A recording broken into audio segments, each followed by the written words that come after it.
जे साहित्य भितर खाली माने आंदोलन मूलक खाली प्रतिरोध मूलक ना साहित्य भितर प्रेम अच्छे साहित्य भितर संघर्ष अच्छी साहित्य भितर भल पाइबा अच्छे सब जिन अच्छे बहुत समय आम भावु जे माने बहुजन मूल निवासी साहित्य जहाँ हम ताहा केवल संघर्ष हम सेमित नुह प्रेम भी अच्छे गोटे लाइन टे मोर मन पड़ुछि भूखा मूवी थिला से गोटे लाइन अच्छी जे से कहे तार प्रेमिका को ए रस हाइग रस ए रस हाइग रस बेलबुड़ी गला पासके आस कसी बाउंसर चांगरी तार प्रेमिका को से कसी बाउंसर चांगरी बोली देखुछि तो से जो बिंब प्रयोग करुछि से बिंबटा माटीर मनीष पाखु आसी आमर प्रेम परिवार आमर प्रेम ही अलग माने सेमानकर प्रेम अलग जो माने असमानता ऊपर विश्वास करते जेमिति हमें वर्तमान पितृसत्ता को पेट्रियार्की को ब्राह्मणिकल पेट्रियार्की बोली कहूँ पेट्रियार्की रो जो मूलदुआ भारतीय परिप्रेक्षी रे सेटा ब्राह्मणवाद रो आसी तो तांकर प्रेम रे भी सेही पुरुषवाद दिसिबो किंतु मूल निवासी बहुजन प्रेम रे दिसिबो नाही संघर्ष भी अच्छी साहित्य भीम भाई साहित्य आप देखु आम संत कबीर साहित्य देखु कौन भी साहित्य संघर्ष अच्छी प्रेम अच्छी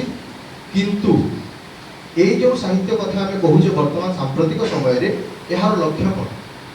कहीं आम कहूचे आम बहुत समय भावुचे एमती जो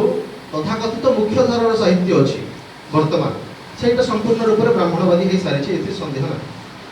तो आमे कौन सही साहित्य सम्मुख रे आउ गोटे ताने बहुजन मूल निवासी साहित्यटे ठिया करबा हमर लक्ष्य की एमएसआर लिटरेचर क्लब रो विश्वास हिसाब ना सेटा गोटे चैलेंजेस सेटा हम कोई चैलेंजेस जे आमे बहुजन मूल निवासी साहित्य को केते शक्तिशाली करि परिबा किंतु लक्ष्य कौन लक्ष्य होची जे संपूर्ण साहित्यटा ही हमर माने असमानता को लेकी होउथबा साहित्य साहित्य ही नुह समानता को लेकी होउथबा साहित्य ही साहित्य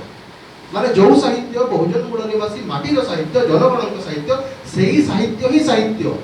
तो आगामी भविष्य रे केमिति एही साहित्य ही रहिबो जहाँ समाजर हित साधन करिबो एहा ही होछि हमर लक्ष्य भीम भाई को लेखा रे आपण देखि परथिबे से बेले बेले रागी जाय की कहउछंती रागी जाय की भीम भाई कहउछंती जे एक दिवस रे क्षणक भितरे दियंती पृथ्वी लेउटाई एक दिवस रे क्षणक भितरे दियंती पृथ्वी लेउटाई दांत कामुड़ी की सबुद्धि करिबी श्री गुरु का आज्ञा से तांकर एंगर को तांकर राग को भी देखौछंती किंतु सेटा लक्ष्य कौन मो जीवन पछे नरके पड़ी था जगत उद्धार हो जगत कल्याण कथा कहछंती सेटा हमर लक्ष्य किंतु साहित्य को जे नहीं जो आमर जो चैलेंजेस रही जेमिति हमें काम करबा साहित्य को सेही जो समाज रो जो मूलधुआ पकेबा जो समाज रो स्वप्न हमें देखुचे सेही समाज को जेते बेले हमें बनेइबा पई हमें साहित्य रो मूलधुआ दउछे तो सेते बेले साहित्य को शक्तिशाली करबा बहुत आवश्यक हो जाउछे तो साहित्य को लेकी जेते बेले मुख्य धारार साहित्य जो माने ब्राह्मणवादी पुंजीवादी असंती से माने साहित्य को हाईजैक कले सही थी हाईजैक कले कारण से माने जानत जे साहित्य ही समाज को परिवर्तन करि पारे तो ता विरुद्ध रे जो हमें साहित्य लिखिबा जो साहित्य हमें सृष्टि करिबा से साहित्य पाखे बहुत बड़े चैलेंजेस भी अछि प्रथमत कथा होछि एटा जे आमे गोटे गणतांत्रिक राष्ट्र रहउछि सरकार अछि गोटे इंस्टीट्यूशन अछि आउ से इंस्टीट्यूशन परवर्ती समय रे कोन करिछि से लिटरेचर को इंस्टीट्यूशनलाइज करिछि लिटरेचर को इंस्टीट्यूशनलाइज करा जिबार माने होछि जे तमे जो साहित्य सृष्टि करिवो सेटा तांको अधीन रे रहइबो को साहित्य प्रोपागेशन हो को साहित्य पढ़ा जिवो लोक माने को साहित्य पढ़िबे से साहित्य रे भाषा पर प्रयोग हो सही साहित्य रे तमे बिंब पर प्रयोग करिवो ସେହି ସାହିତ୍ୟର ରାଜନୀତି କ'ଣ ହେବ ସେଇ ସବୁ ଜିନିଷ ମୁଖ୍ୟଧାରାର ଲୋକେ ନିର୍ଣ୍ଣୟ କରୁଛନ୍ତି ବର୍ତ୍ତମାନ ପର୍ଯ୍ୟନ୍ତ। ଆଉ ଯେଉଁ ସାହିତ୍ୟ ଲୋକମୁଖରେ ରହିଯାଇଛି, ଯେଉଁ ସାହିତ୍ୟ ବର୍ତ୍ତମାନ ପର୍ଯ୍ୟନ୍ତ ଲିପିବଦ୍ଧ ହେଇନାହିଁ କିମ୍ବା ମୁଖ୍ୟଧାରାକୁ ଆସିନାହିଁ, ସେହି ସାହିତ୍ୟକୁ ସେମାନେ ସାହିତ୍ୟରେ ଗଣୁନାହାନ୍ତି। ତ MSYF ଲିଟରେଚର କ୍ଲବ ସବୁବେଳେ ଚାହିଁଛି ଯେ କେମିତି ସେଇ ଯେଉଁ ଆମର ବହୁଜନ ମୂଳ ନିବାସୀ ମାନଙ୍କର ଯେଉଁ ଭାଷା ଅଛି, ସେଇ ଭାଷାରେ କେମିତି ସାହିତ୍ୟ ହେବ, ତାଙ୍କର ଜନଜୀବନକୁ ନେଇକି କେମିତି ସାହିତ୍ୟ ହେବ, ତାଙ୍କର ରାଜନୀତି ତାଙ୍କର କଥା କହୁଥିବା ସାହିତ୍ୟ କେମିତି ହେବ, ସେଇ ଜିନିଷକୁ ସବୁବେଳେ ଫୋକସ୍ କରି ଆସିଛି। ଆଉ ଏଇ ଜିନିଷକୁ ନେଇକି MSYF ଲିଟରେଚର କ୍ଲବର ପରମିଶନ ହେଇଛି, ଯେଉଁଟାକି ପ୍ରଥମତଃ ଗୋଟେ ଫେସବୁକ୍ ପେଜ୍ କରାଯାଇଥିଲା 2020 ଫେବୃଆରୀ ମାସରେ। ତାପରେ ନିରନ୍ତର ସେଥିରେ ପୋଷ୍ଟିଂ କରିବା କିମ୍ବା ୱେବିନାର କରିବା, ବହୁତ ଗୁଡ଼ିଏ ନୂଆ ଲେଖକମାନଙ୍କୁ ଯୋଡ଼ିବାର କାମ ବହୁତ ଗୁଡ଼ିଏ କରି ଆସିଛି MSYF ଲିଟରେଚର କ୍ଲବ।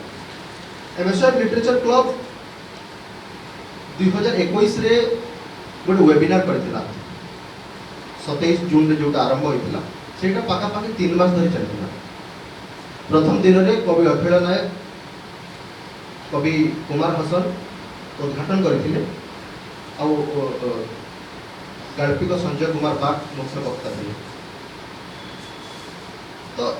ସେଇଠୁ ଯେତେବେଳେ ୱେବିନାର ଆରମ୍ଭ ହୋଇଥିଲା, ଓଡ଼ିଶା ଭିତରର ଏବଂ ଓଡ଼ିଶା ବାହାରର ଅନେକ ସାହିତ୍ୟିକମାନଙ୍କୁ ଡକାଯାଇଥିଲା। ଯେମିତି ଓଡ଼ିଶା ଭିତରର ସୁଜାତା ସାହାଣୀ, ଆମର ଗୋବର୍ଦ୍ଧନ ଛତା, ସେ ସଂସ୍କୃତି ଉପରେ ବି କହିଥିଲେ, ହେମନ୍ତ ଦଳପତି, ବାସୁଦେବ ସୁନାନୀ, ଭୀମ ପୃଷ୍ଟି, ଲିଲିନ କୁମାର, ଅନେକ ସାହିତ୍ୟିକଙ୍କୁ ଡାକିକି ଅନେକ କାର୍ଯ୍ୟକ୍ରମ କରାଯାଇଛି। ରାଜ୍ୟ ବାହାରୁ ବି ବିମଲ ତରାଟ, ପଲାଶ ବିଶ୍ୱାସ, ମହାଦେବ ଟପ୍ପୋ, ହେମଲତା ମହେଶ୍ୱରୀ, ଅନେକ ସାହିତ୍ୟିକଙ୍କୁ ଡାକିକି ଅନେକ ଗୁଡ଼ିଏ ଜିନିଷ ଚର୍ଚ୍ଚା କରାଯାଇଛି। ଆଉ ସେହି ବର୍ଷ 2021ରେ ଆମର ଥିମ୍ ରଖିଥିଲୁ ଯେ ସାମ୍ପ୍ରତିକ ସମୟ ଏବଂ ସାହିତ୍ୟ, ସାମ୍ପ୍ରତିକ ସମୟକୁ ନେଇକି ସାହିତ୍ୟ କେମିତି କାମ କରୁଛି, ସେଇ ଜିନିଷ ଥିମ୍ ରଖାଯାଇଥିଲା। ତା ପରବର୍ତ୍ତୀ